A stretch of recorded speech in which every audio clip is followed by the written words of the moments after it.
Okay, welcome back to Sociological Theory. Um, Today and this week, we will be learning about 20th century Black political thought. 20th century Black political thought. So that is our discussion. This week is for the week October 25th, October 25th, 27th, 29th. So kind of deals with that whole week. So I hope all is well. I hope you've been able to keep up with any assignments, any discussions. I think most of you are pretty familiar with how the class goes. Hopefully you have been enjoying assignments and the lectures and things of that nature. So that is that. Anything in the future that I will, anything else, any other assignments or anything special. I have an idea about something. I'm still not sure how to go about doing it, but if I can figure it out, then I'll let you know via an announcement and lectures and PowerPoint stuff. So you all just keep checking the things that you're checking. Just keep doing whatever it is that you're doing to make sure that you're on top, and I'll make sure that any information that you need to have is given to you exactly through those means so that you don't have to do anything different. And if you have any questions, you can always reach out to me. You can always email me, come into my office hours, inbox me. During those office hours are typically when I respond. Outside of those office hours, I sometimes respond, but it might be slower. But definitely during those office hours is when you can pretty much guarantee me responding to an email or to an inbox, and definitely you can visit virtually the office hours during that time. So yeah, with that being said, I think everything is good. So we'll jump right into the reading. Intro, talking about James Baldwin. So you are supposed to read The Fire Next Time. And actually only one section of The Fire Next Time. That's the only one I uploaded. The Fire Next Time is actually a pretty short book, but it's very, very, very powerful. And so we're going to talk a little bit about that today. And then also Frantz Fanon's Decolonization, the Negro Intellectual. And if you want, you can read Black Skin, White Mask. It's a book by Frantz Fanon. I'm pretty sure it's available in the library, in the UNF library, or some library in the city of Jacksonville. If you are excited about what you're getting ready to study, and if you're interested in Fanon, then you can definitely read that as an option, but you won't be tested on it. And so with that being said, some of you may be familiar with James Baldwin, some of you may not be, particularly this text, James Baldwin's The Fire Next Time, which is probably his most famous book. That one, Go Tell It on the Mountain, is a famous book. I think I read that in grad school. The Amen Corner is another famous book by James Baldwin, but The Fire Next Time is probably like his most famous text. So this link is a link. I want you to click on it. I want you to watch it, and then I'll talk to you about it.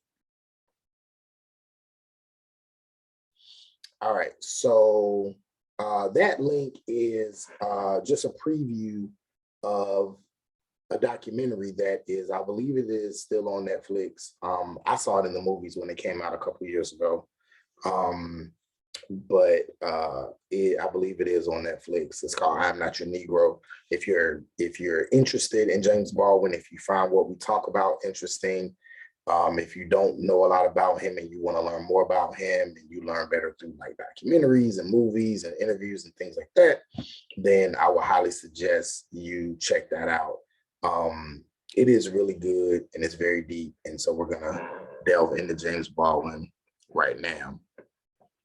This text, The Fire Next Time, is one of his premier texts that came out in, I believe it was the 1960s.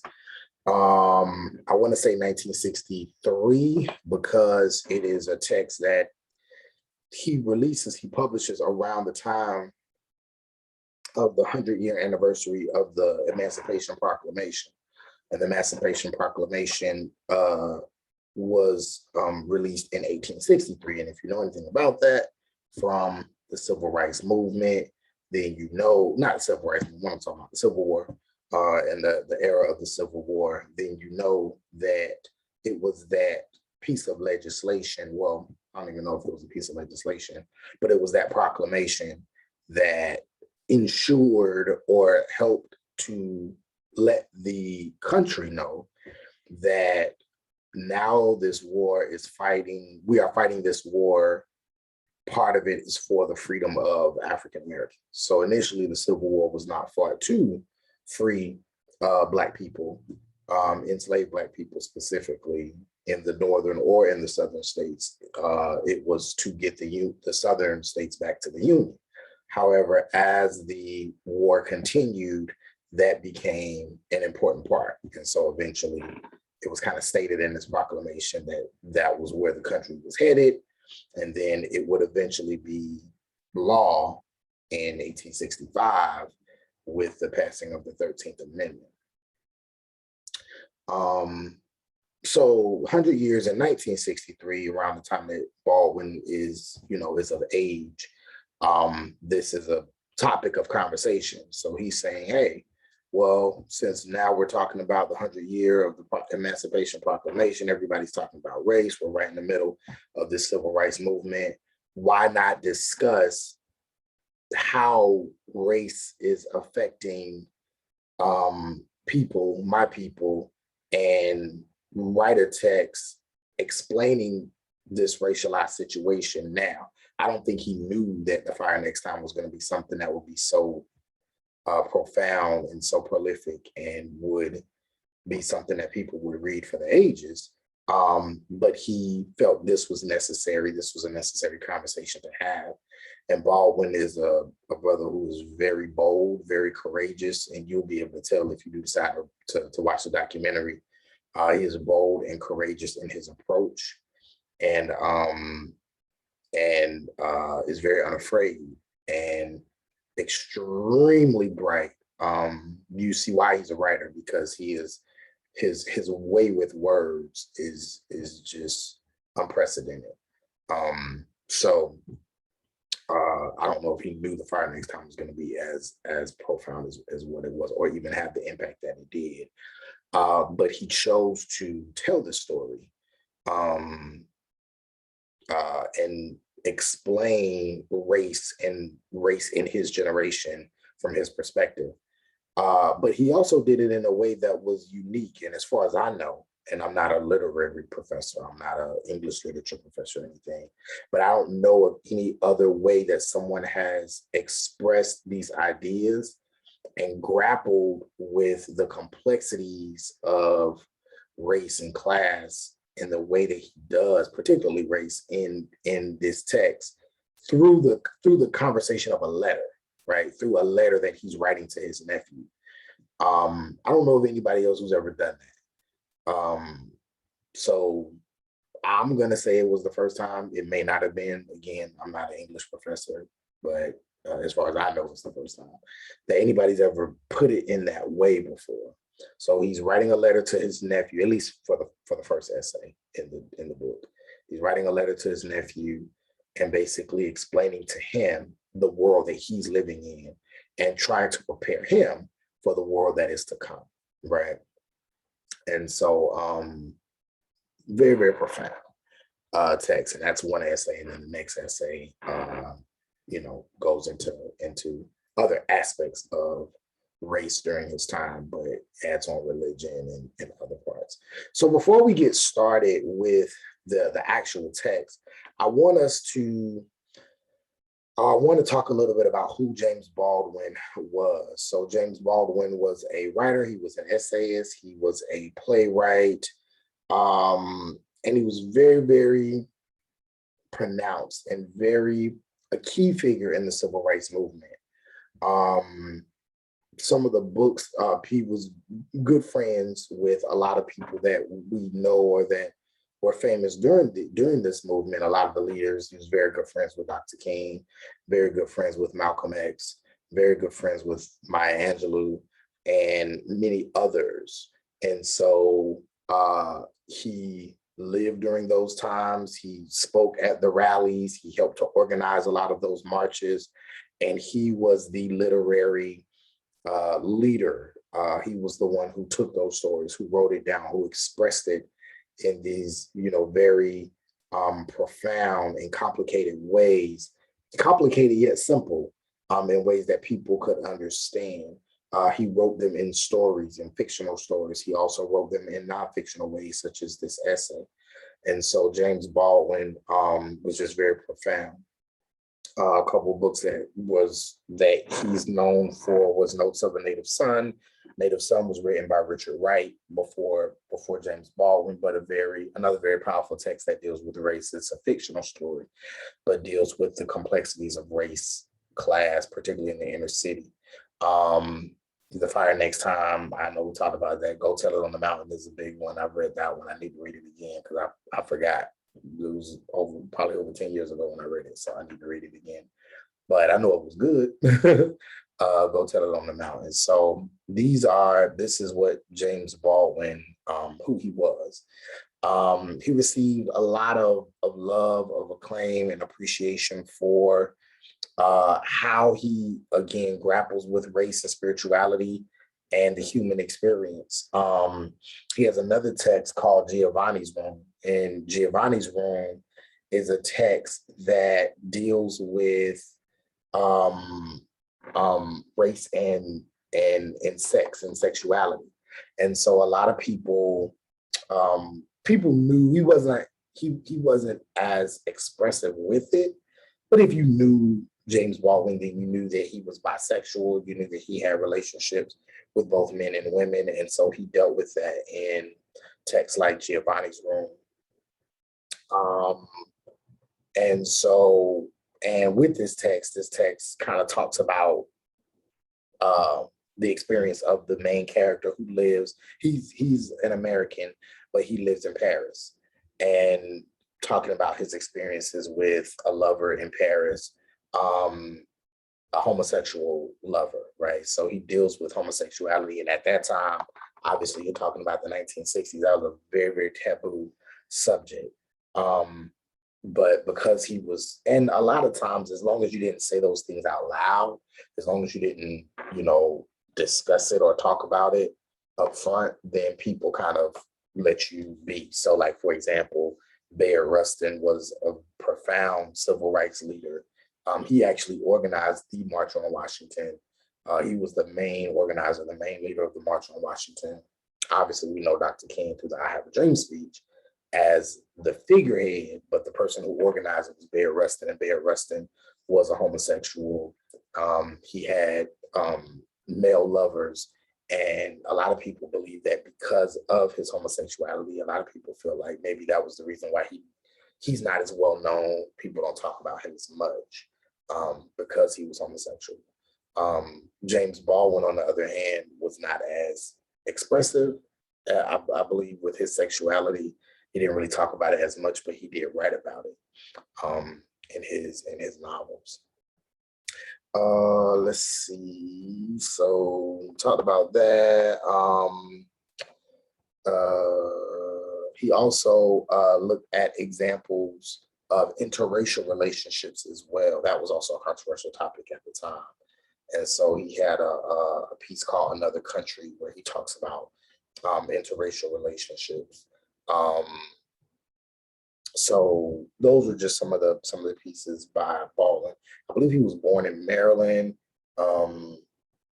He spent time in Harlem. He spent a lot of years in Paris. So that's part of the uh, inspiration for Giovanni's Room was the time that he spent in Paris himself, Josephine Baker, Langston Hughes. A lot of them left the United States because of racism and went to Paris, especially those people who were creatives and writers and spent their time there. And France was very open and very accepting of Black Americans.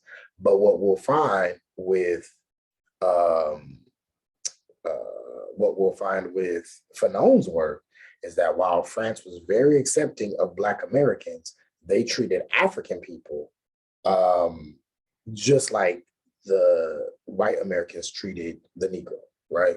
And so we're going to see that kind of difference, not only in their positions, but also in treatment and identity. Um, James Baldwin felt like a man in Paris. He felt treated equally because the French loved Black Americans there.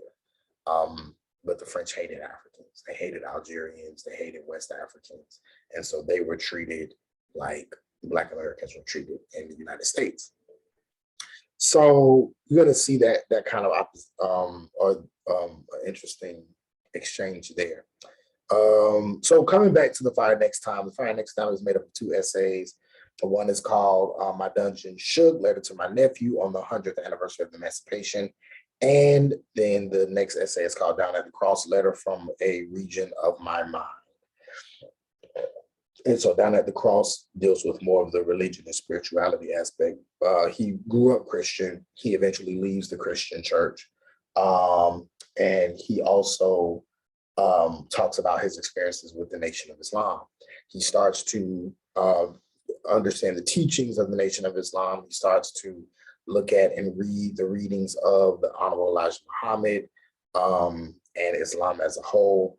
And he also talks about some of the pros and cons of this idea of separation, of racial separation, and ideas around Black nationalism. But then he also talks about the things that he disagrees with Christianity and the Christian church, and how the Christian church has been used to, how he feels the Christian church has been used to pacify Black people, has been used to perpetuate racism towards Black people. And so he talks about both of these things in the second essay, second part of the book. So that is that part. Let's see. So going to The Fire Next Time specifically, what he is, one of the things he's arguing in The Fire Next Time, and we'll go into it more, in a lot more detail in the next slide, is that he's trying to educate white Americans on what it means to be Black, right? He's talking directly to white America, while at the same time talking to his nephew about how to navigate white America. So he gives these readers, particularly his white readers, a view of themselves, right? Through the eyes of the Black community. So it's kind of like what Du Bois did with Souls of Black Folk, in that he obviously he's talking to white people because it's rare that a Black person would read his text and may even understand it, because he's a very learned individual, and a lot of Black people during this time, 1903, were illiterate, right? They weren't stupid, very intelligent, but did not have access to education like that. So by this time, Black people are a little more educated, way more educated than they were at that time. However, James Baldwin still finds himself talking to the white audience about themselves through this conversation between him and his nephew, or this monologue from him to his nephew.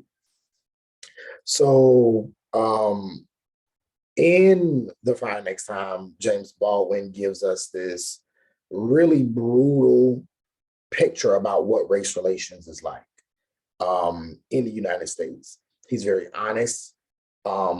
He's very transparent. He's very real, and also talks about the complexities of how he even understands it and navigates it. However, because he's coming about during this time, during this very revolutionary time of change. And we're still on the first slide here, the intro slide. During this time of change, he is very hopeful. He believes in America. He believes in the United States. He believes in the democracy. He believes that things will get better. He does believe that, and he has a, I'll get into it in a second, but he has what he believes can be the solution. And so he says that if we do not falter in our duty now, we may be able to end the racial nightmare. Basically saying we're very, very close. We're so close now. We're getting our rights. We're getting these opportunities. We're making a change. White America is waking up. And I believe that we will get there. I believe that we're almost there and that this racial nightmare will be over. And so his words really start to strike a chord, not just with white America, but with Black America. And this is one of the reasons why The Fire Next Time became such a huge hit. Time magazine said that there's not another writer, white or Black, who expresses with such poignancy and abrasiveness the dark realities of the racial ferment in the North and South. So this text really just grabs people in a beautiful way. Later on, he writes many more books, The Evidence of Things Not Seen, about the Atlanta child murders. He becomes a professor at the University of Massachusetts and also at Hampshire College. And then Baldwin dies in France on December 1st, 1987, due to stomach cancer. He dies. So just kind of wanted to introduce you to James Baldwin, introduce you to this work. And now we are going to go into the actual text. Before we go into it, I want us to keep in mind, and I think this is a really good quote on the next slide. It says, to be a Negro, this is one of his famous quotes, to be a Negro in this country and to be relatively conscious is to be in a rage almost all the time. What do you think he means by that? What do you think he means by this quote? I want you to just think about it and even write it down, talk to someone. What does this quote mean?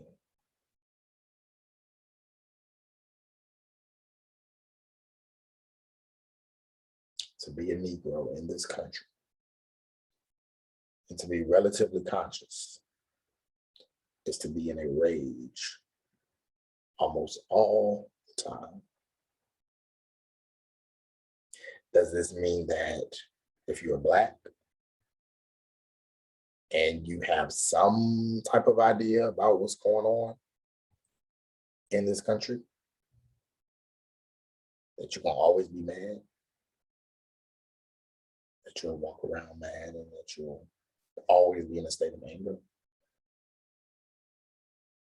Maybe. Some people may say, yeah, if you're Black, you should be angry, you should be mad, you should be frustrated. Because the relatively conscious part, I think, is the key, right? To be relatively conscious, because you can be of any race and not be conscious and be blind to the things that go on in society. And I guess what they say, ignorance is bliss. A lot of times people who don't see, who don't know, who are not privy to the real world, they're happy. That was Siddhartha Gautama, the person who eventually will become Buddha, the enlightened one. He was very happy until he left his big palace and saw how poor people lived and was like, whoa, I thought everybody lived like me. Which caused him to now go on this path towards enlightenment, because it wasn't fair that he lived this amazing life and there were people out here living off scraps. So the relatively conscious part, I think, is the key. To be in a rage almost all the time, does that mean you walk around angry all the time? If you watch the documentary and if you read about James Baldwin, you will know James Baldwin was a character. He loved to laugh. He loved conversations. He was very witty. He was very smart mouth. He was just a regular guy, a pleasant guy. So I did not see him through the things that I've in the different ways in which I've engaged his work as someone who was always angry, but I do see him as somebody who was always aware.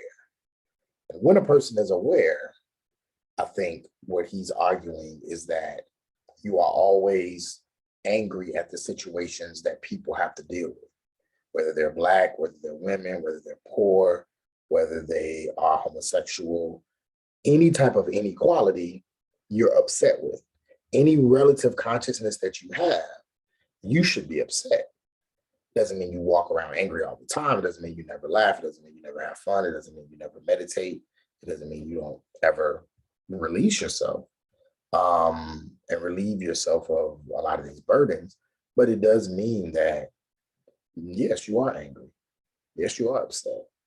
Even as sociologists, right? These are things that we study, we write about constantly. And yes, we are upset. And it takes anger to then make change. You have to be angry. You have to be in a rage. You have to see these things are not fair and then want to do something about it. And so maybe that's what he's saying in this. I would love to know your thoughts. What do you think James Baldwin is saying with this quote? And again, it's probably something you've heard before. It's very famous. So feel free to share your thoughts. All right, next slide. My dungeon shook letter to my nephew on the 100th anniversary of the emancipation. So you were to read that part of the book, okay? And so this text again takes place on the 100th or the year of the 100th anniversary of the signing of the Emancipation Proclamation. So he looks at this as being a pivotal year, right? This is the perfect time for me to release this text. The numbers add up. This is the anniversary. This is a great time to reevaluate where we've come as a country in terms of race. This is a great time for me to now look back on my nephew who's probably in school, whose teachers are probably saying, hey, you guys, let's celebrate the 100-year anniversary of the emancipation. And he can look back and say, now let me really tell you what has happened in the past 100 years and where we are today and how race plays a role in your experiences. One of the things that he deals with in this text is a very key part. And this is also an interesting theory if you want to use this concept in your paper, is the internalization of racism. That was what I dealt with in my dissertation. I had a whole chapter on internalized racism. But the internalization of racism is one of those theories around racism, race and racism that is very important. Okay, so you have like systemic racism, you have microaggressions, you have racial formation theory, you have all these other aspects of race and racism, and then you have the internalized part of racism, which what I argue is that it is the last and probably the most poignant part of the race process, right? Of course, often it starts systemically. It starts with some kind of structure that's put in place that allows for inequality. And then as it goes down into how people interact with each other, we see it from more of a symbolic interaction standpoint. We see racial formation happening with how people interact with each other, how groups interact with each other. But then lastly, how does it affect psychologically and internally the people who are victims of racism? That's where it's interesting right there. Because now racism is not just something that happens on the outside, it's something that happens on the inside. It affects the way people feel about themselves. And so when we talk about internalized racism, what we're talking about is the acceptance of negative stereotypes about one's own racial group in association with psychological distress. Okay. So the negative stereotypes that people of color are told about themselves, right? Black people are stupid. Black people and Latinx people are criminals, right?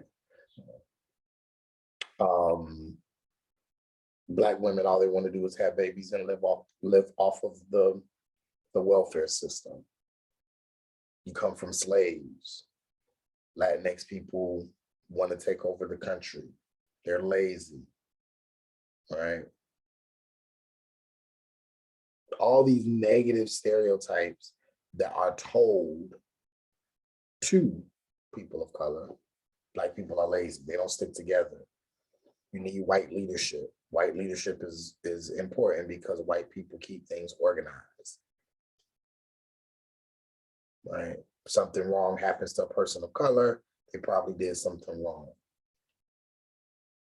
If they die, if they get shot or whatever with law enforcement, etc. All of these negative stereotypes and negative ideas. Light skin looks better than dark skin. Long, straight hair is better than curly, so-called nappy hair. A narrow nose is better than a wide nose. All these different things that we're taught, right? The accepting of these ideas by people of color and perpetuating those ideas within their community is what we call internalized racism. Believing that, yes, I am inferior. Yes, white is better. Yes, white is superior. Right? And then walking in that and then teaching that. This is what we call internalized racism. And so Baldwin talks about his grandfather and tells that his grandfather was ultimately undone, right? Destroyed essentially, because he actually believed what white society told him about himself. His grandfather believed he was subhuman, probably a sharecropper, probably very uneducated, probably a victim 10, 20, 30, 40, 50, 100 times over by racism, by poverty, right? And so he believed he was subhuman. He believed that white people were superior. He believed that Black people were inferior, particularly him. And so it was for this reason that he became, his grandfather, this very religious man. He looked to God, he looked to Jesus to help give him some identity because he did not believe that his race would give him any type of identity that he could be proud of. So he looked to Jesus. He looked to the image of Jesus, which was this blonde-haired, blue-eyed white man. He looked to that image, studied that image, worshiped that image. And James Baldwin is saying, no. Remember, he left the church because he did not agree with a lot of the ways that Christianity was presented to Black folks in the Black community during that time. So James Baldwin decided not to be religious. Now, he was still a very spiritual man. He still believed in God. He still had these, these spiritual connections, but he did not believe in one specific religion, not even the Nation of Islam that was very much pro-Black, right? He also had his issues with them as well. So he's not a very religious man. But what he points out is that his generation represents a new way of thinking.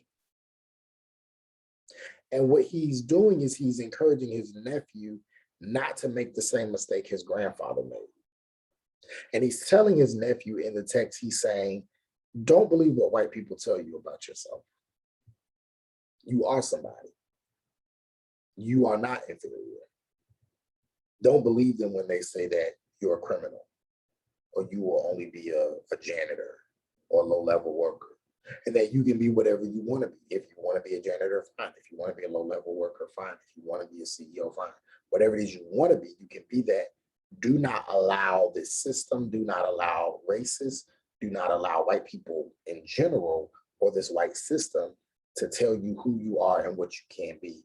Don't do what my grandfather did, your great-grandfather did, and don't believe what people tell you about yourself. Sorry, not his great grandfather, Baldwin's father, his grandfather said, don't believe that. So that was one very key point within this text was pride. Pride in who he is, pride in his humanity, and the belief that he was human, right? Because this was the way in which one can counteract this internalization of racism. And the counteracting of the psychological damage of racism by constantly being told and constantly being told through policy, through actions, through teachers, through religion, through all these ways that you are inferior, the counteract is to now bring out positive things about yourself.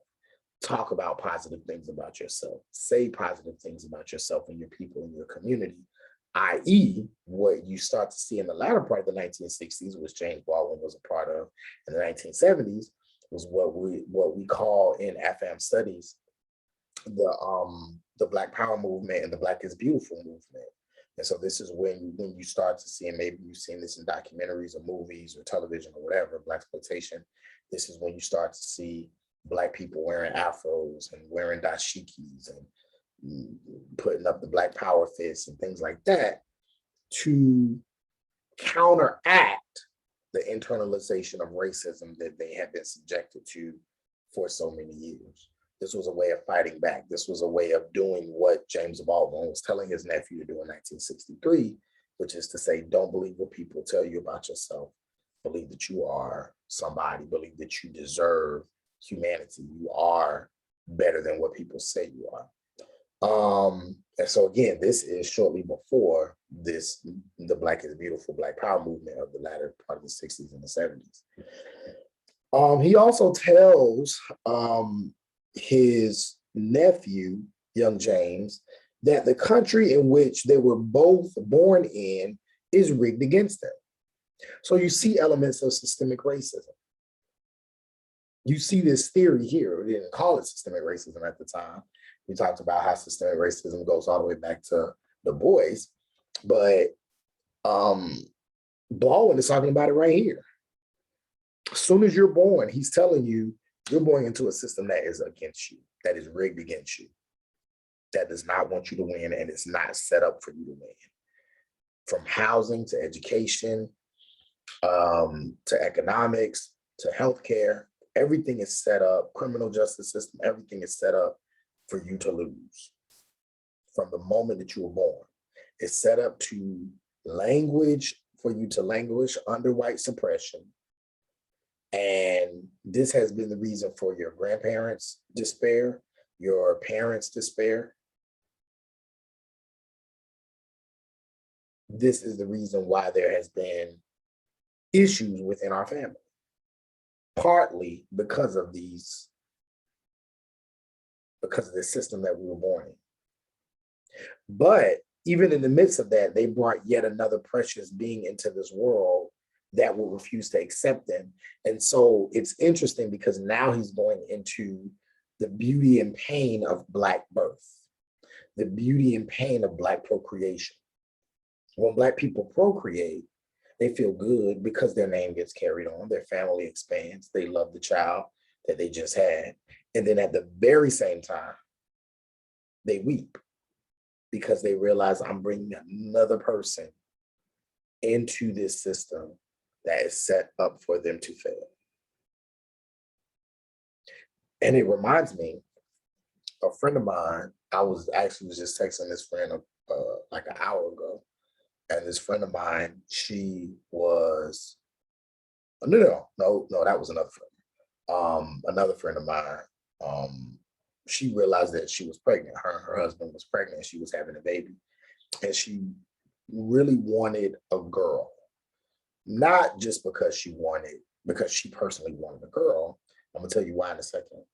But she wanted a girl. And so I'll say her name was Rachel, right? So when I saw Rachel again, I said, Rachel, I know you and your husband went to the hospital to find out what the sex of the baby was. And this was a couple of years ago. So we're talking like 2016, maybe 2017, 2016, 2017. So I said, hey, what was the sex of the baby? And she said, we found out it was a boy. And I was like, oh, congratulations. And she looked at me deep in my eyes.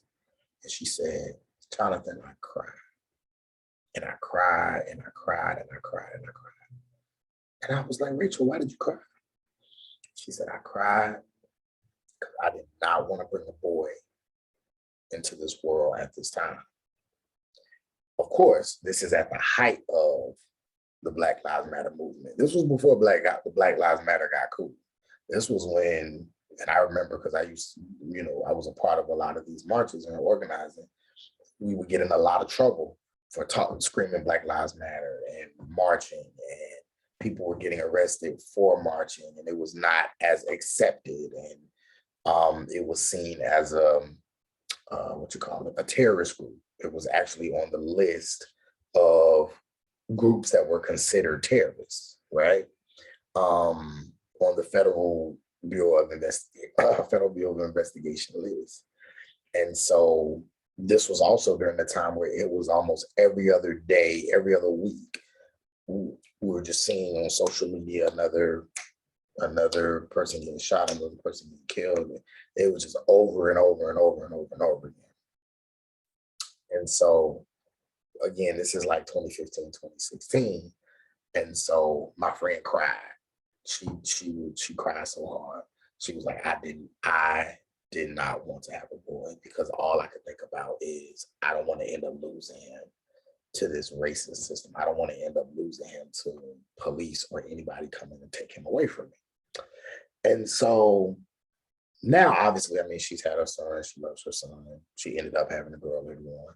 But the purpose is to talk about the dichotomy of what James Baldwin is discussing here of Black, or within the context of procreation, Black happiness and Black pain, Black joy and Black pain, all within this same event, right? But he also says, but they didn't despair, right? He's talking to his nephew. He says, but don't worry about it. Your parents, your grandparents, they didn't despair because they were ready for you to be loved. And that was what strengthened them against this world that they knew would not love you. And so it's worth noting that until this point, when Baldwin is talking about this world, when Baldwin is talking about white Americans, he's talking about countrymen. He says countrymen when he's talking about white Americans, right? And he says these countrymen are supposedly innocent. He's talking about white America, white settlers. And I use settlers for a reason because who's the other guy we're talking about? Frantz Fanon also uses countrymen in his text. Now his stuff came out in the 50s. So a decade before he wrote some stuff in the 60s as well. I think like his main books came out in the 50s.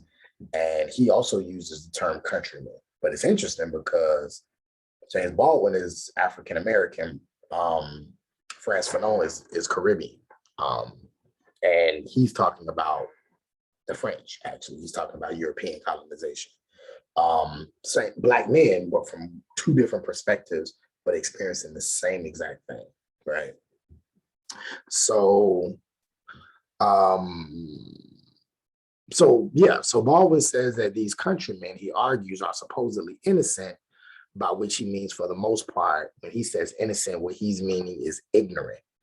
And that this innocence more accurately allows them this deluded belief that they're innocent. And with that, they're unable to actually acknowledge the existence of African Americans. These countrymen, he's saying, are people who can't, because they continually consider themselves to be innocent people, because they have not been taught, because they have not engaged in the realities of how this country really looks, and their role in the reality of African Americans in this country, they really feel like there is nothing that we can do about the existence of African Americans because they don't even understand how these situations came to be, how this reality came to be. And so even when this existence is recognized, even with some of those white people who do recognize the existence of African Americans and the humanity and the mattering, right? Going back to Black Lives Matter, this idea that Black people in the United States matter, he said, it is only to communicate the message that even if they exist, Black people have little to no worth. Right, these are the grim realities that James Baldwin is telling his young nephew, James. And so what he's saying is that these are the ugly beliefs, yet the understandings that have to be thrust upon him, even though these things are not based on any actual reflections of inferiority, but unfortunately the insecurity of white folks in the United States.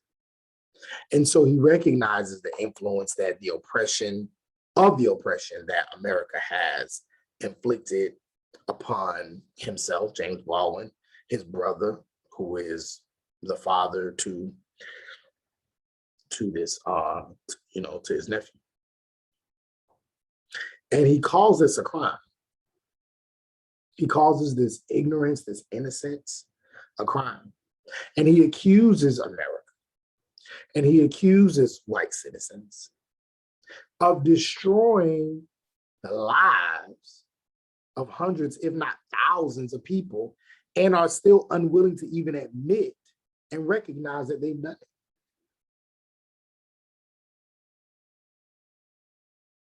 Very, very real book, very real story.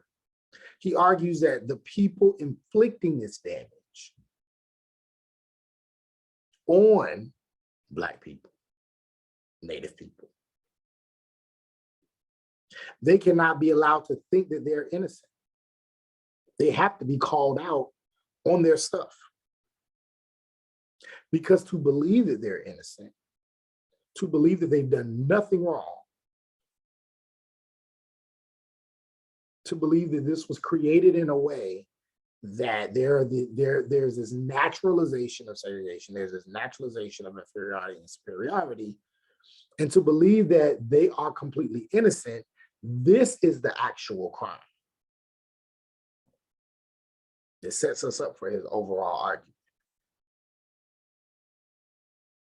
He said, this is the crime, the idea of innocence, the idea to believe that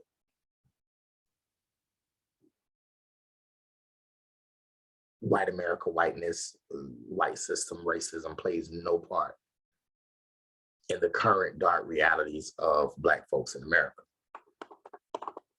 And so he says this so-called innocent country is designed to push limitations towards himself, James Baldwin, and his nephew, all because of the color of their skin. And he says, and this is the only reason.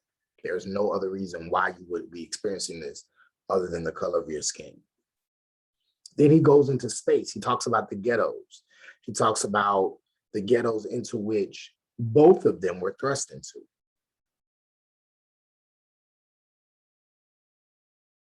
And these ghettos are put in place to dictate where they can go, what they can do, where they can't go, what they can do.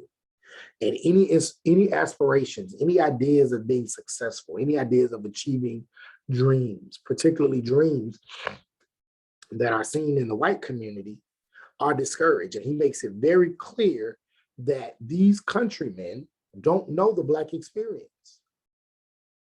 They claim they do. They say they do, but they don't really know what Black people go through in this country. And so he says, on the other hand, you know, nephew, this experience. And so you understand the limitations that you have to face, that I have to face because of our skin. And this is a fact that makes it possible for us to transcend them. Going back to Du Bois, what does he call that veil? He calls it a gift and a curse. He calls that double consciousness a gift and a curse. You have something that white people don't have. You have a perspective that white people don't have.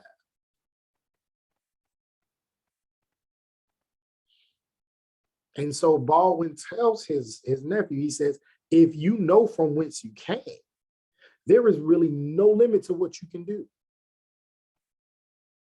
Society, America will tell you that you can only go this far. Because you live in the ghetto, they're telling you you can only go this far. But I'm telling you, if you know where you come from, you can go wherever you want to go. You can do whatever you want to do. Going back to battling that internalization of racism, your father didn't think so. But I'm telling you that you can. Now, this is where it gets interesting. Go back to the slide. This is where it gets interesting. I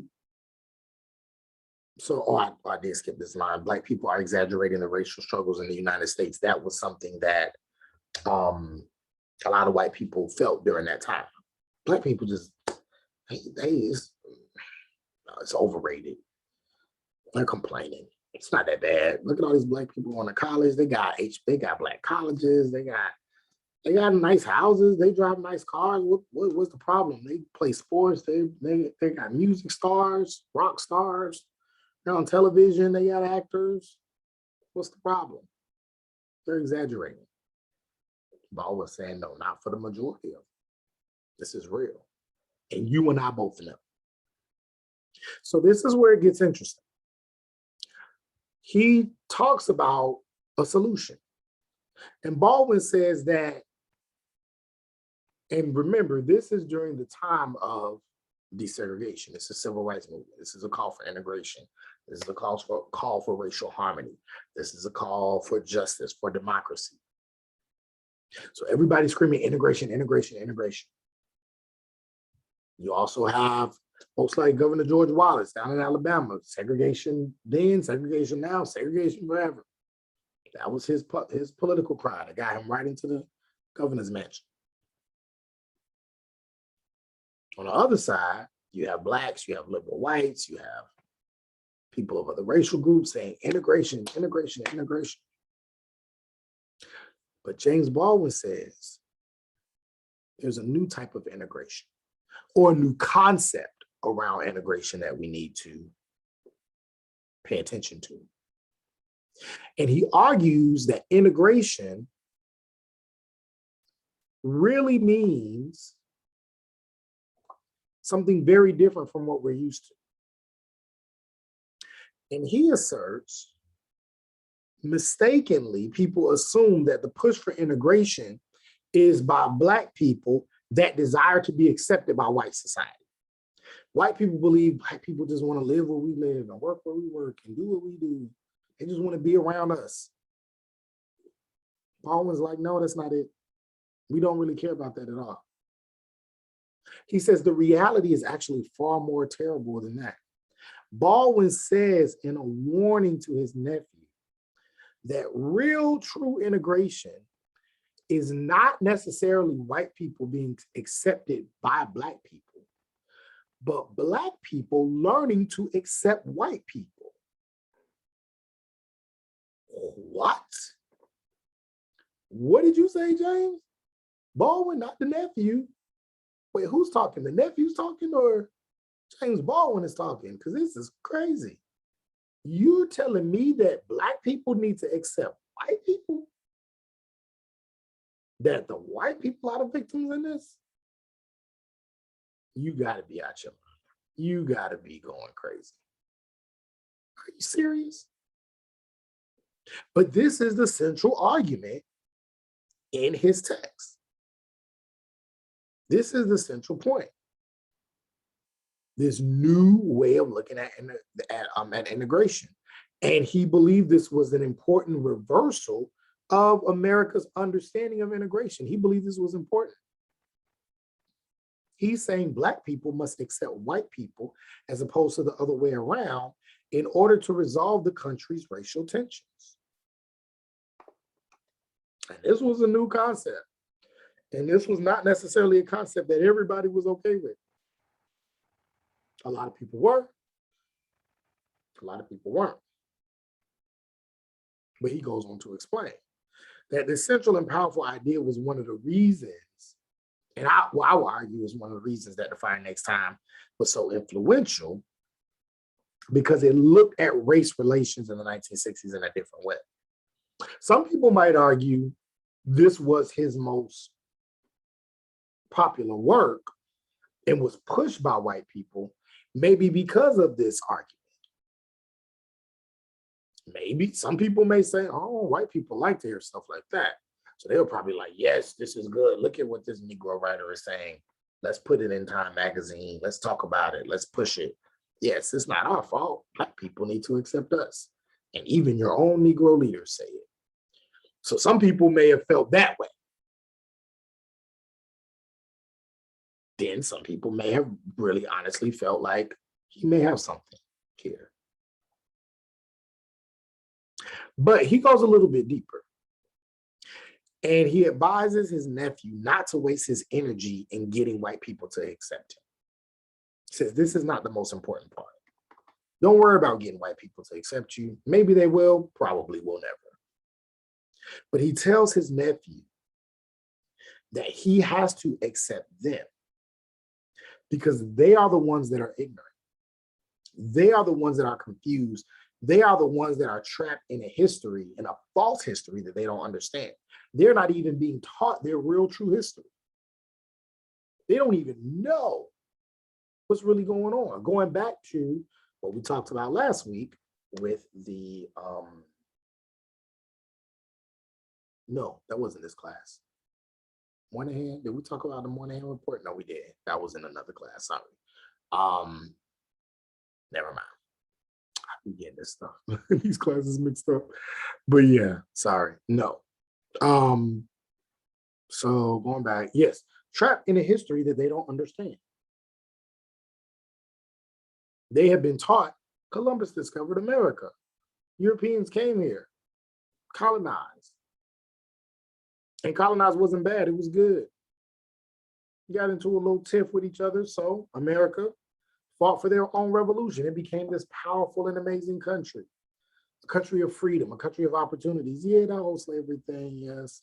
It's unfortunate. We should have did that. That was bad. But then we fought a war to free those slaves, right? Because we knew it was bad. And now things are better. And James Baldwin is saying, but this is how they're really taught. So they're ignorant. They don't know any better. And so Black people, you got to accept white people. The only way to shift this wretched racial paradigm is to get white people to understand their true history and the atrocities that they have committed to other people, to Black people, to Native people, to Latinx people, to make this happen. To Asian countries, well, this is going down when they're dropping bombs on Asian countries. People all over the world. We have to teach them. We have to accept the white people for who they are and then teach them their real history. Only then, Baldwin says, will these countrymen be able to understand themselves, and then only then will they be able to understand Black people. If they understand their true history, if they're taught the reality, if they are shown their reality, then they will say, oh, well, this isn't right. This is wrong. And we need to make this better. And we need to make this better for you. So Black folks, accept white people, accept their ignorance. They don't know any better. And then teach them. And once they're taught, they'll do better. Hopefully. But that will be a good way to move towards integration.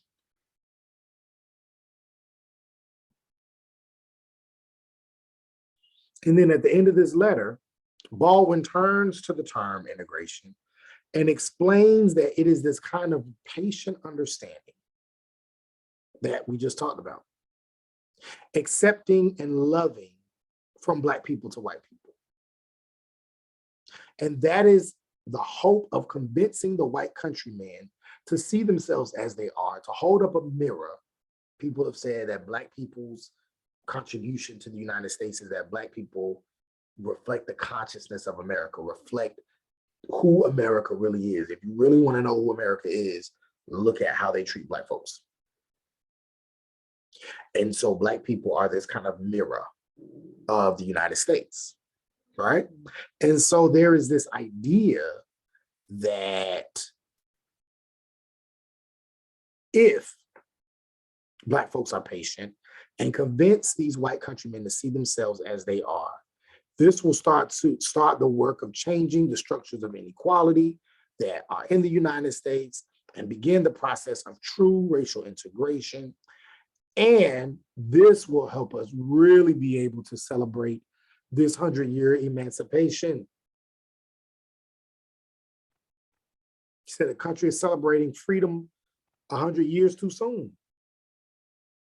In order for African Americans to truly be free, he says white America has to be free from their ignorance.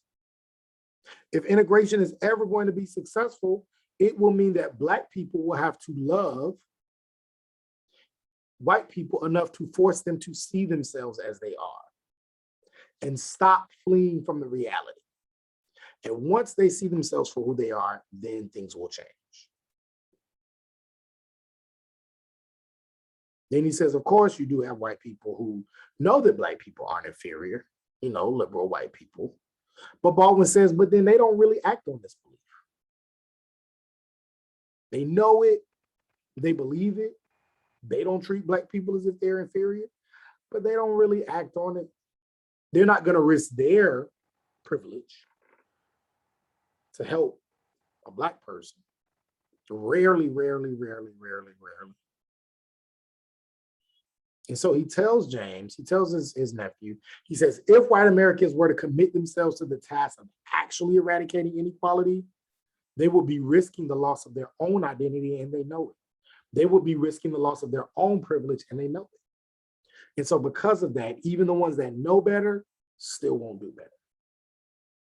So as a whole, we have to put this mirror up, show them who they are, rescue them from their ignorance, and then we can all move towards racial integration, because they will then know the reality of this country, the real history, and then be able to make a change. But they can't make a change on what they don't know. Ta-Nehisi Coates, you're going to read his text later in the semester. Ta-Nehisi Coates wrote a book called Between the World and Me. And this is what it looks like. Oh, can you see it? Yeah. Ta-Nehisi Coates, Between the World and Me.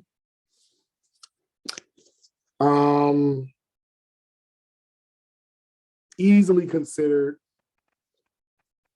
one of, if not the most powerful book of the past 20 years.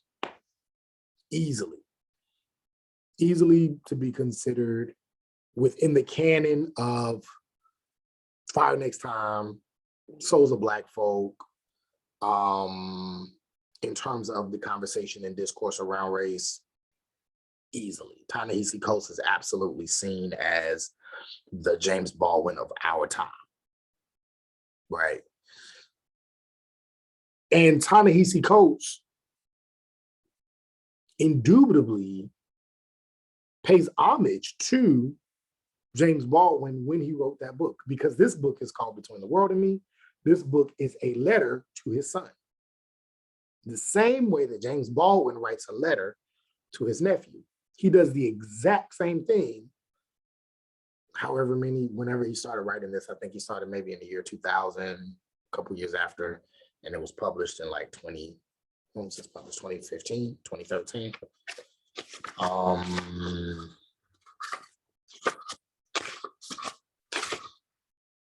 2015. So he might have been writing it around the time his son was born in the 2000s.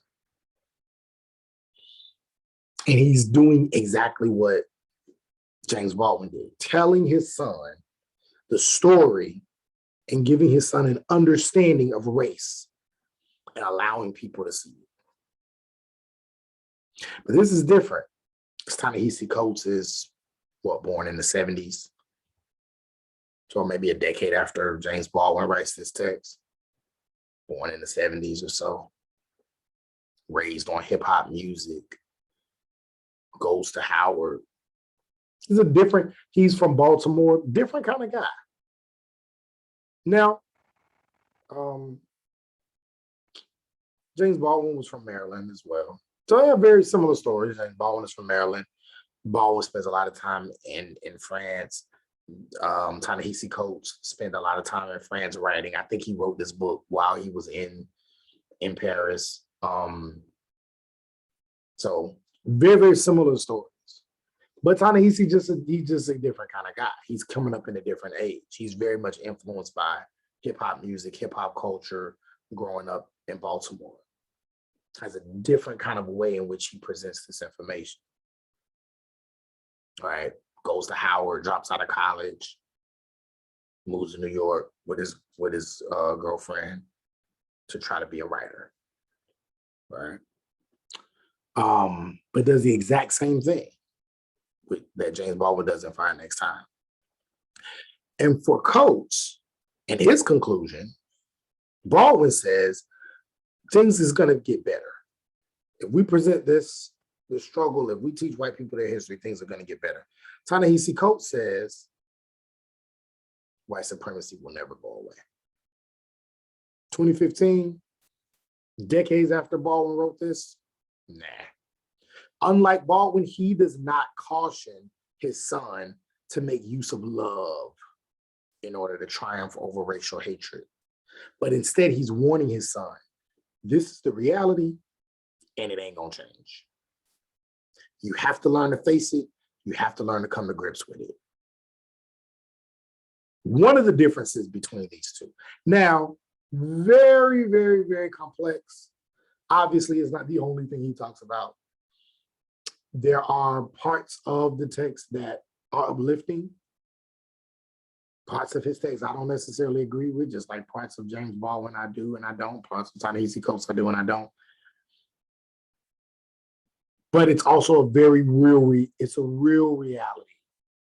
It's a real, honest expose of race in America in the 2000s, in 2015, when he wrote it. And so there's the differences between these two authors' messages. And so it points to the ways in which thinking on this subject has changed between Baldwin's time and our time.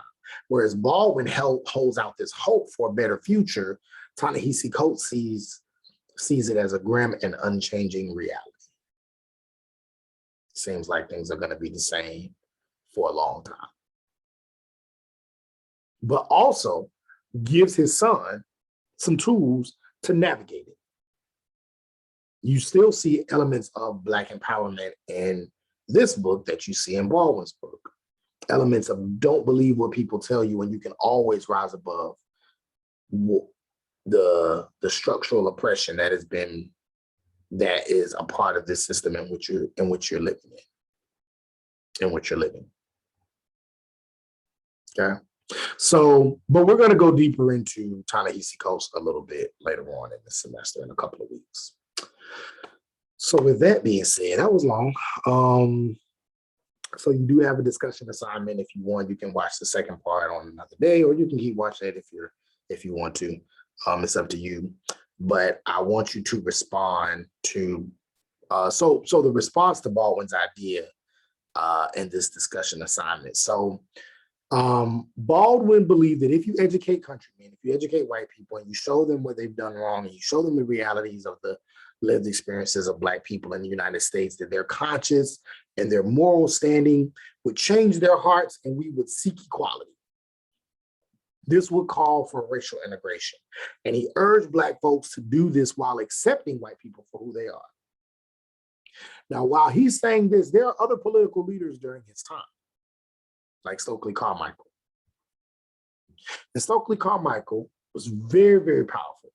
As Dr. King was becoming less and less popular with the young people during that time, he was getting a little older. Stokely Carmichael was that leader, Malcolm X, but he had gotten murdered maybe a year or two before Stokely started to become more prominent. And Stokely Carmichael was that leader, especially among the young people. And he disagreed.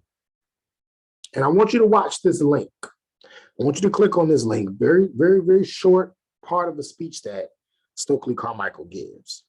So click on that, and then I want you to come back.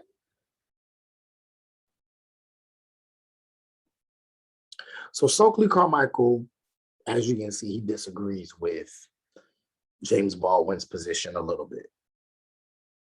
He says this idea of loving your enemy, boycotting your enemy, being peaceful, being understanding, being gentle. He says this can only be effective if you are dealing with a person who has a conscience, if you're dealing with people who have a conscience, if you're dealing with a system who has a conscience, if you're dealing with people who actually care about you and they're just misunderstood, then this may work. But he says, if your enemy has no conscience, if your enemy cares nothing about your life, if your enemy knows exactly what they've done wrong and don't plan on making any change, if they care nothing about your state of existence, they care nothing about your well-being, then you can explain all day and night. And you can hold up a mirror and you can show them your struggle and you can show them inequality, and it's not going to change a thing. You will get no closer to equality than you were the day before. Your life will not change, and your equality will not come any quicker. So he did not believe in nonviolence. He did not believe that we should be patient and that we should teach white people and that we should be more caring and more loving. In fact, he felt that Black people had been loving enough. He felt there were other ways that we should reach for, negotiate, and demand equality and demand freedom in America. And so these were the different ideas now. So again, this is 20th century Black political thought. These were the varying ideas of Black political thought during this time. Similar to Douglas's point of view versus, if you recall, David Walker's point of view, almost 100 years before. So these two different ideas helped to shape the political leanings and Black social thought of the 1960s and the 1970s. And so I want you to engage with this discussion board post entitled 20th Century Black Political Thought. And you can, I mean, you know how to do it by now. You've done a bunch of discussion board questions. And I want you to answer the following questions and deal with the statements. Explain both Baldwin and Stokely's position. So what does Stokely believe? What does Baldwin believe? You can do that in a paragraph or two. Okay, real simple. We've been going over it. How are those beliefs the same, but then also how do they differ? And then which position do you agree with most and why? What are your thoughts? Obviously, this is a different time. You are speaking from your perspective in 2021.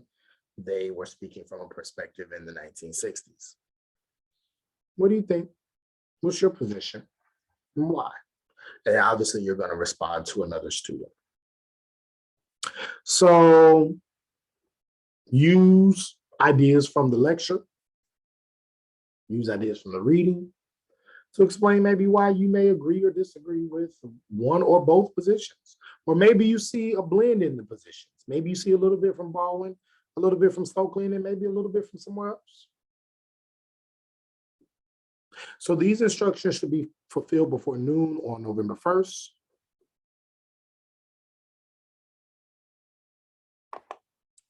That is when this is due. Before noon on November 1st. Okay. All right. If you have any questions, reach out to me. This is your discussion assignment. I hope you're watching. Some people may not. Some people have been missing the discussions, but I hope you are catching this one, and I hope you do before the deadline. And so now we will move on to France Fanon. All right. So now we are here and we are talking about Frantz Fanon. So Fanon, now we're transitioning where we're talking about Baldwin, talking about convincing countrymen, teaching them and being patient and convincing them of their history to help get equality. Stokely Carmichael says, nah, I ain't really feeling that. Stokely Carmichael is one who does not necessarily promote violence. Very similar to Malcolm X, does not promote violence, does not want to be violent, but is also saying, I am not against being aggressive in our tactics to demand what we deserve. We've been asking for long enough. We've been patient for long enough. We have been nonviolent for long enough. So that's his approach. Frantz Fanon, physician, brilliant man, born in Martinique, Caribbean. Wait, no, I don't think Martinique is Caribbean. Let me see. Let me make sure. He was born in a French colony. Let me make sure, because I might be. Yeah, it's an island, but where is it located? Yeah, it is in the Caribbean. Okay. Okay, yeah. All right, so I was right. Yes, Caribbean, psychiatrist. He was a Marxist, French West Indian, political philosopher.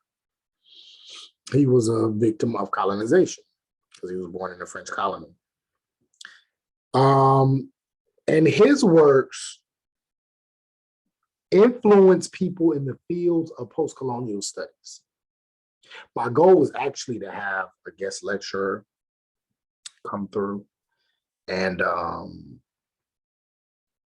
give a lecture on Fanon, but I forgot to ask her.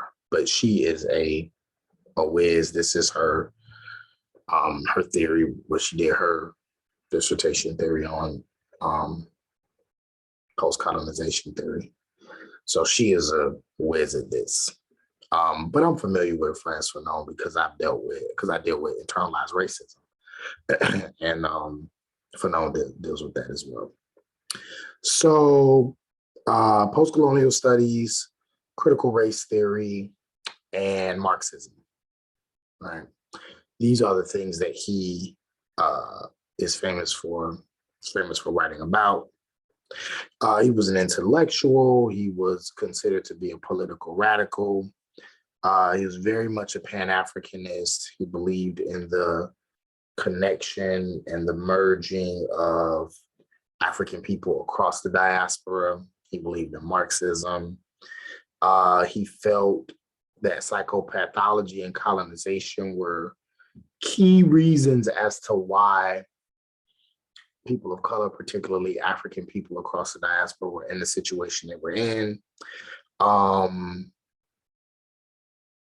He believed that these were the human and social consequences of decolonization, these psychopathological beliefs coming from internalized racism and colonization. He supported Algeria's war for independence, I believe, because he was, I want to say he was Algerian. He was a member of the Algerian liberation movement. And he wrote books such as Wretched of the Earth and Black Skin, White Mask. These were the two books that he's very much known for. He wrote other books as well, but these two books are the ones that when you think about Fanon, and you also, again, especially Wretched of the Earth, are books that when you talk about liberation canon, when you talk about books that you just have to have in your library, a Fanon book is necessary. More than likely Wretched of the Earth, but if you don't have Wretched of the Earth, Black Skin, White Mask, I tend to lean more towards Black Skin, White Mask personally. But Wretched of the Earth is also an amazing text. And so Fanon deals with decolonization. right? Well, that's what we're going to talk about today. There's a lot of stuff, but we're going to talk about decolonization. Decolonization is the process of revealing and dismantling colonialist powers in all of its forms. Right.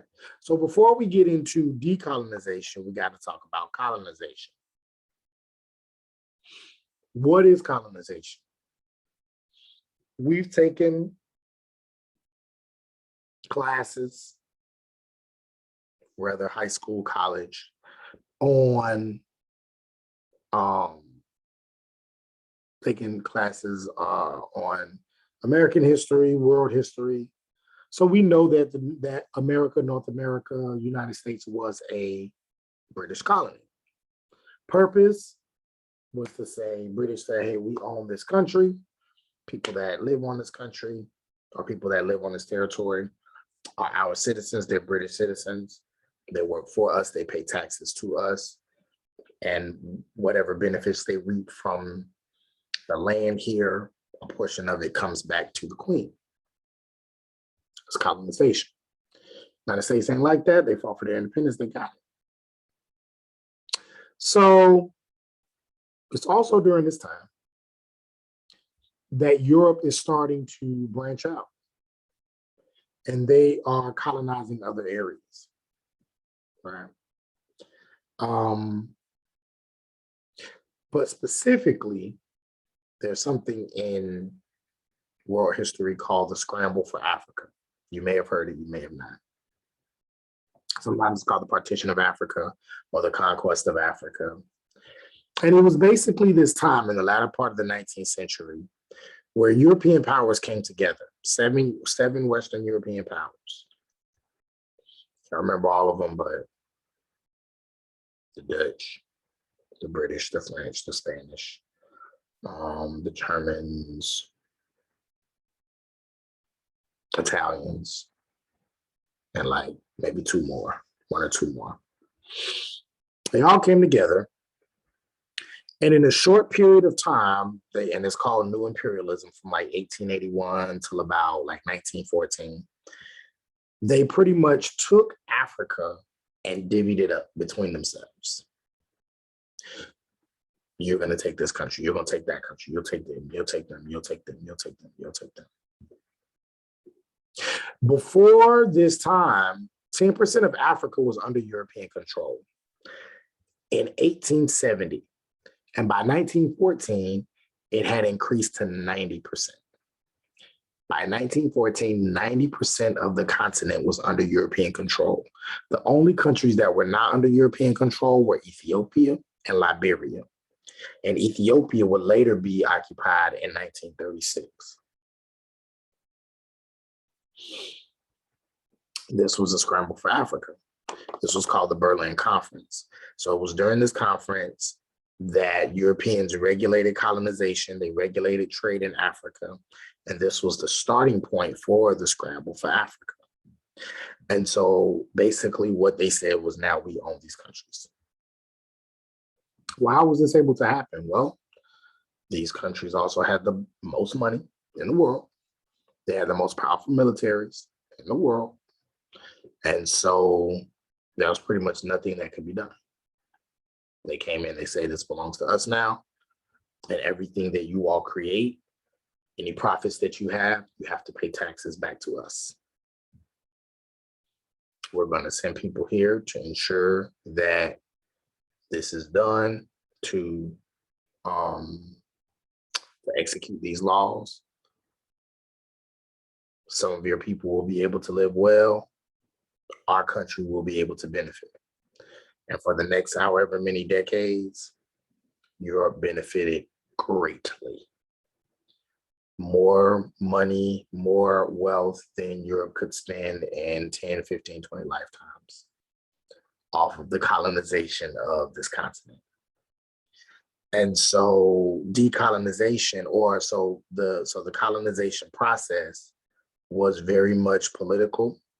It was very much geographical.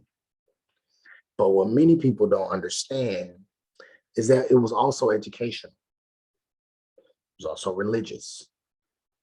It was also cultural. And so colonization and the idea that Europe was superior over Africa was something that was not just shown through the fact that they exploited the labor, and all of the natural resources that came out of Africa now belong to each European country, whichever European country said that they own now: Nigeria, Algeria, Uganda, South Africa, Tanzania, Kenya, whatever, right? Now those resources belong to them. But not only that, they also had to convince the African people that this was okay. They had to convince them that they were inferior, right? Going back to what Baldwin said. How do you do that? Well, you can't just walk up to people and tell them you're inferior. And it's going to be difficult to do within that first generation. But the second generation and the third generation and the next generation is going to be a little bit easier because they're going to be born into this system, maybe less likely to resist. And that's what happens. As they begin to be born, as people begin to get used to this new way of life, they begin to put inside the educational systems that white people were superior. They started to enforce white people studying Europe's history and not studying that particular country's history, not studying African history. They began to put the Queen's face on the money. They began to demand that they sang the Queen's national anthem and not their own national anthem. They began to send preachers that were white, Christian churches, Muslim mosques that did not reflect the culture of the people that were there, ensuring that the type of religion that they were taught was a religion that perpetuated these white supremacy ideas. So through education, through laws, through politics, through religion, through economics, through every institution that was set up from 1881 all the way up until even now, through colonization and neo-colonization, it was used to help push this idea that Europe was superior to Africa and that whiteness was superior to Blackness. And so when people talk about decolonization, decolonization is getting rid of anything that relates to the colonialist powers. Most people think of decolonization as the freedom, the rise of the independent movements in the 1950s and 60s, where you had people like Jomo Kenyatta, you had folks, I used to know these names, I've forgotten them now. But many of these leaders who fought for independence, Nigeria's independence, Kenya's independence, etc. But it's not just about being politically independent, because white people still, before their independence, white people control the governments, but now they're saying we want to control our own government. So they fought for their independence, they got their independence. Now Black people were the political leaders, but white people were still controlling the Black political leaders. White people also still controlled the banks. White people's military still protected them. So decolonization is the dismantling of all colonialist powers, not just the political powers, but also these hidden aspects of institution and cultural forces, such as education and the way in which people are taught, ensuring that the people's history, who they belong to, is actually taught in the schools and not just white history. Anything that allowed for the maintenance of colonialist powers and that remained even after political independence is achieved is also part of the decolonization process. So decolonization is more than just physical, it's more than just geographical, it's more than just political, it's mental and it's cultural. Being proud of who one is. It's about identity and identity politics. Being proud of who a person is. And so this is the part of the decolonization process that Frantz Fanon focuses on, right? And so In the next slide, we go into that. Decolonization is replacing of a certain species of men, colonizers, by another certain species of men, the natives. And so what Fanon is saying is that when you are decolonizing yourself, when you are coming away from what people have told you you're supposed to be like, what whoever has controlled your ideas about yourself, going back to James Baldwin talking to his nephew, what this system tells you who you are, what white people tell you tell you who you are, what European powers tell you who you are, through education, through politics, through religion, telling you who you belong to. Now you're having to replace this power, this influence, with another influence. The influence from your own people, the influence from your culture, the influence from the native people. This is decolonization. This is decolonization. And so he's saying you're swapping out one power for another power. And Frantz Fanon says, unlike Baldwin, kind of what Stokely's saying, he says decolonization is always violent. Not sometimes, not maybe, not if we can boycott. He says it is always violent. If you want to, and again, he's talking about from the, he's not talking about in the US context. He's talking about the context of he's getting ready to go into the US context though, for sure. But right now he's talking about, he understands it from French colony and being born in the French colony and eventually going to France and studying French and then being part of the Algeria independent movement. He's saying you cannot be colonized. Rid yourself of the white man, rid yourself of the white power structure, both physically or physically, politically, geographically, and internally and psychologically. You can't do that without some level of violence. Because he says that the people who colonized you will not let you go that easily because they make money off of you. They've invested into you. They've invested in your ignorance, and they need your ignorance. They need your subjugation in order for them to profit. And so it will always be violent if true decolonization is going to happen.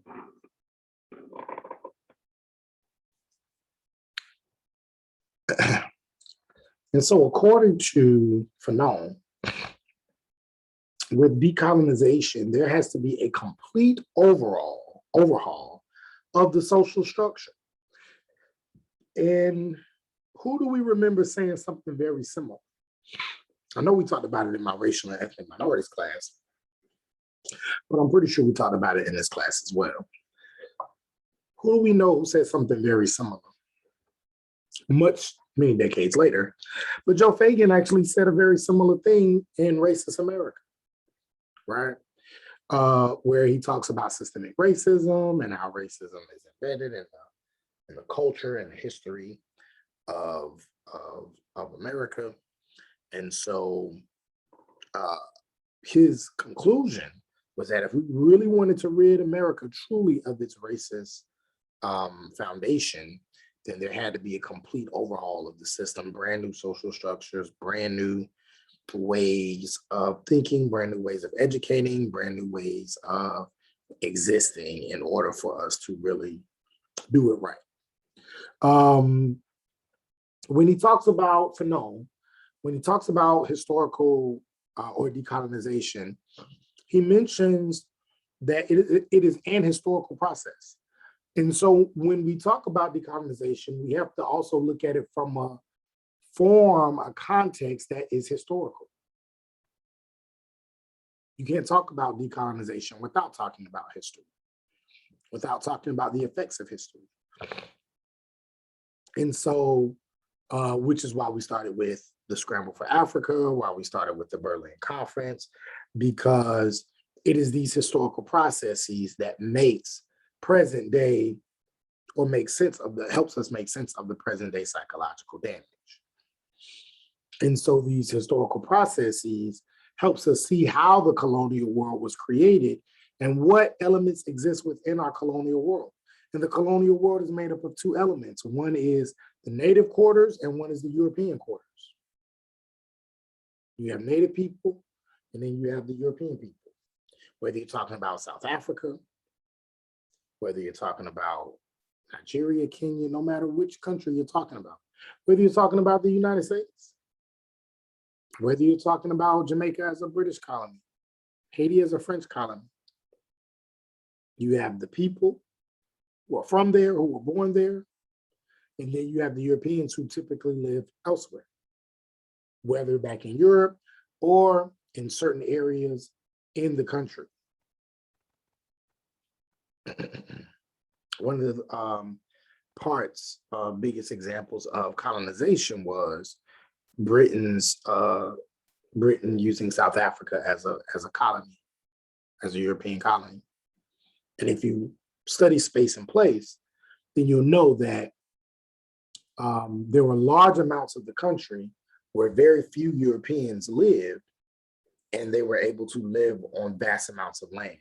And then there was a small part of the country where thousands upon thousands upon thousands of Black South Africans were forced to live.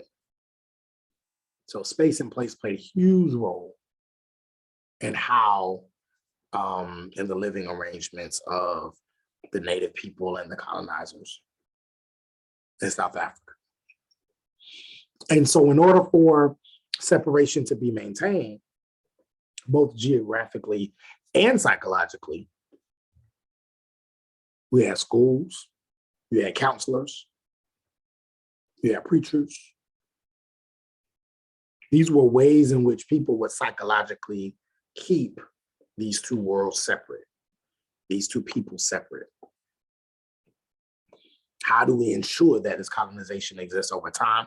You have to teach the people that this is the best life for them. This is the best way for them. This is the new reality. Obviously, it didn't last too long because there was resistance. There was a revolution. However, we can also say that there was some success in that colonization process, because to this day, it is still taking time for many people, African people, as well as African Americans and others, to decolonize their mind, to not see whiteness as superior, to not tear down or see themselves or their culture or Africanness or Blackness or whatever as inferior or less than. Going back to decolonization being a violent phenomenon, the encounter between colonized people and the colonizers was initiated by violence. When the Europeans came after the Scramble for Africa and after the Berlin Conference, and they came to colonize Africa, they did not come in peace. They came with violence. And how did it stay? It continued through violence. It continued through hard labor. It continued through exploitation. It continued through violent enforcement of policies, violent enforcement of colonial standards.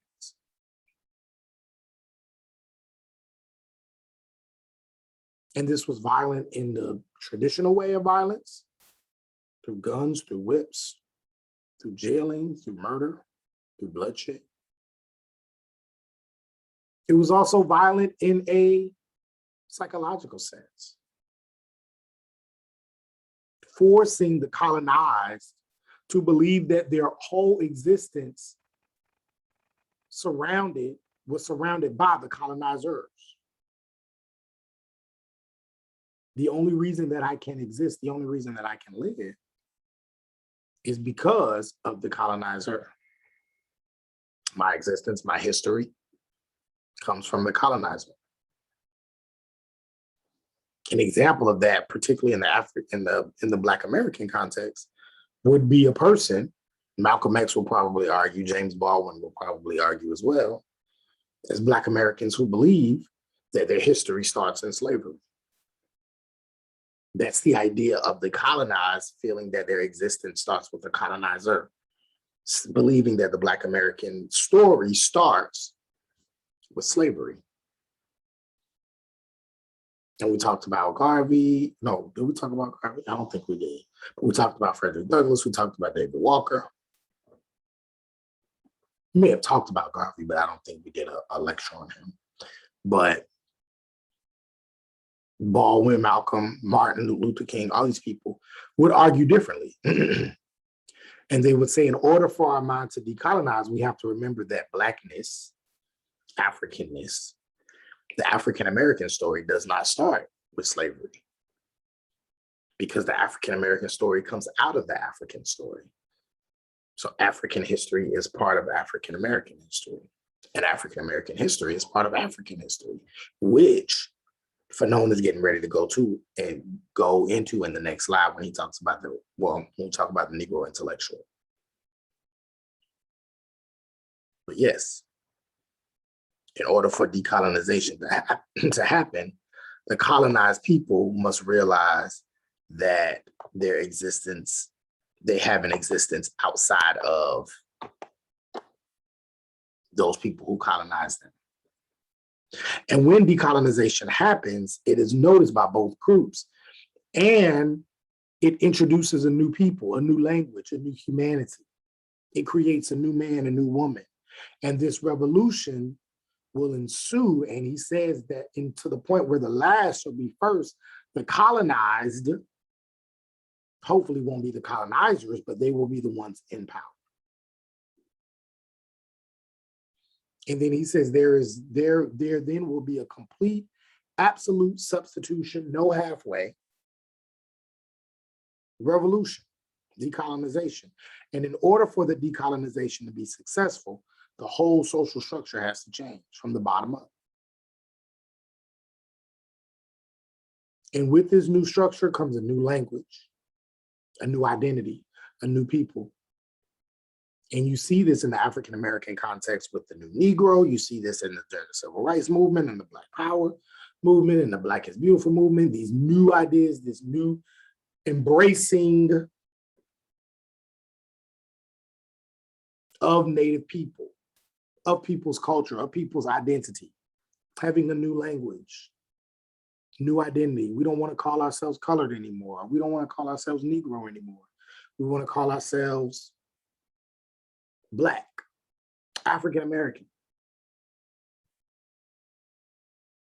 We don't want to call ourselves Latino, Latina. We are Latinx, or not Hispanic, or maybe not Chicano, but Latinx.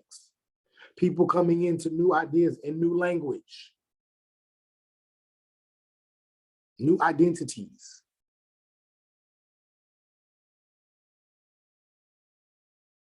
This is all a part of the decolonization process. Sometimes we may say, okay, so what's the correct term again?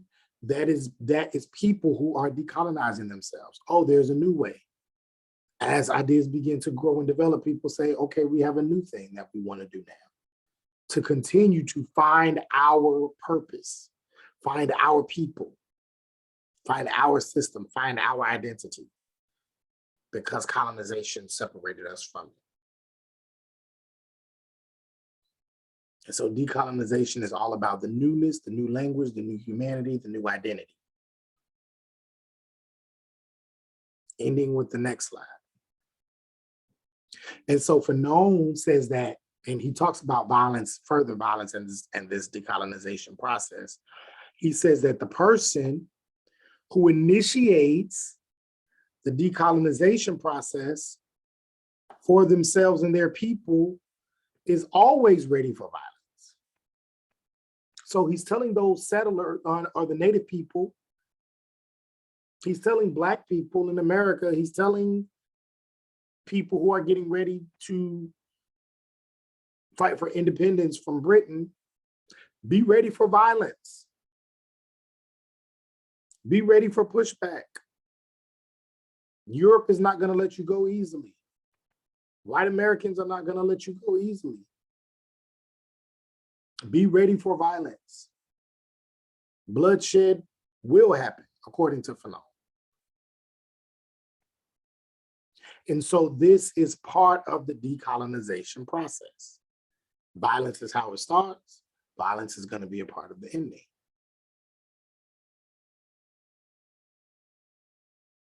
Even looking back at the United States and their relationship with Britain. How did it start? How did the colonization of America start? With violence towards who? Native Americans. How did the United States cease to be a colony again? Violence towards who? From the US colonists to the British. There was a war. Violence is how it starts. Violence was how it ended. So going back to what we were talking about, how do African Americans fit in this context? Let's go to page 360.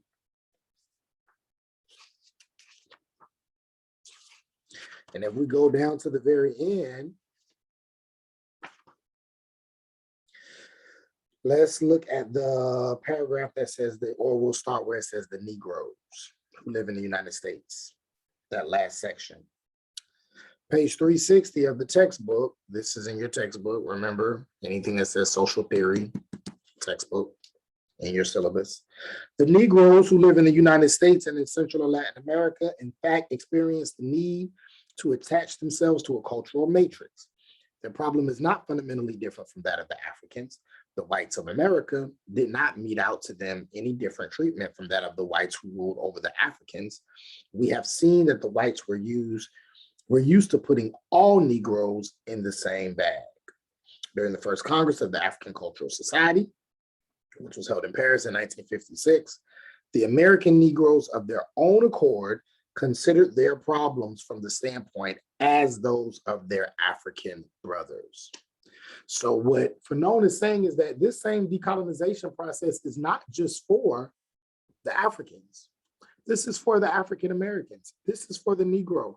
This is for the Negro intellectual. The Negro intellectual, and he goes deeper into how the Negro intellectual also has to decolonize himself in a different way. Because he is an intellectual, oftentimes the intellectual wants to align themselves with Voltaire, with Shakespeare, with these European philosophers and scholars. And he's saying there is an additional decolonization process that the Negro intellectual has to go through. African Americans fit well into this conversation because this is for them. He says that the white Americans didn't do anything different with Black Americans that Europeans did with Africans. He's saying it's all the same. So this process for you is the same process for them. And so in order to truly be saved from colonization, the native must turn their back on the culture that they know. And they must themselves lose themselves in these unknown roots. They must lose themselves in these unknown roots. They must turn their back on this culture. They must rid themselves of whiteness. They must rid themselves of the culture of the colonizer. Black people in America must rid themselves of what they believe white people think about them, or how they should behave, or how they should act, or whiteness in general, and embrace Africanness and embrace Blackness.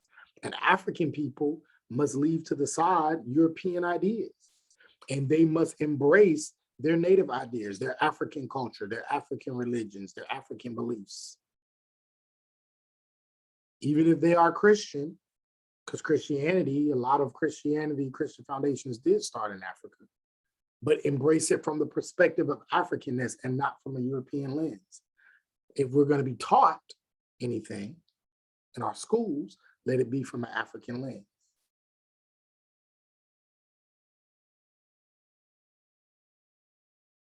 And so this is how African people begin to lose themselves in their own roots and turn their back on the culture that they know. And this tearing away, he says, it's painful, it hurts, but it's necessary, because this is the only way in which you can truly free yourself of the colonial powers of your past. And so you see there's a lot of these similarities, a lot of similarities and differences between what Baldwin, Stokely, and Fanon are saying, but then you also see the differences. Fanon is much more radical. Fanon is scarier. Okay, Fanon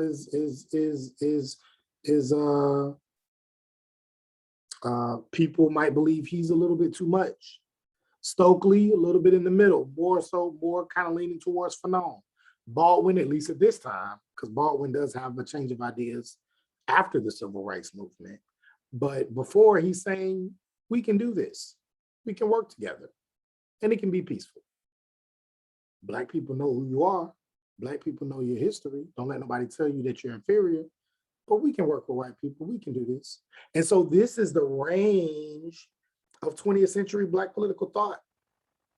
This is the range of how Black people are thinking and how Black people are feeling. Okay. Very, very interesting. Everybody, different perspectives on how to get to eventual liberation, democracy, equality, and freedom. So what I would like for you to do, last slide, this is an online assignment, Trevor Noah. Some of you may know who Trevor Noah is. Trevor Noah is, he is the talk show host for The Daily Show. I believe it's The Daily Show. Used to be Jon Stewart, now it's Trevor Noah. But this was before that. On a Microsoft Word document, I want you to watch this following link and I want you to respond to these prompts. So this is a link. Trevor Noah does this presentation at a theater, at the Apollo Theater in Harlem. Very interesting. I want you to look at it. And when you look at it, these are the things I want you to think about. What sociological themes does Trevor bring out in this routine? What are some aspects of colonization did he experience in South Africa? Because Trevor Noah is South African. And how did Trevor try to decolonize himself? What concepts from the reading and lecture do you see in his routine? Okay, very interesting. It's going to cause you to think a little bit. It may even challenge you a little bit. It's fine. It's okay. That's what this is all about. That's what this is for. So I want you to answer and address these questions, these statements. Write a 1 to 2 page paper, double space, Times New Roman, 12 font. Only information that should be at the top of the page is your name, the name of the class, and the title of the essay is optional. And your deadline for completing this online assignment, answering these questions, is Friday, October 29th at 12:50 p.m. Submit under online assignments. All right, that should be it. If there are no other questions, have a great day, great week, great weekend, and you will see me later.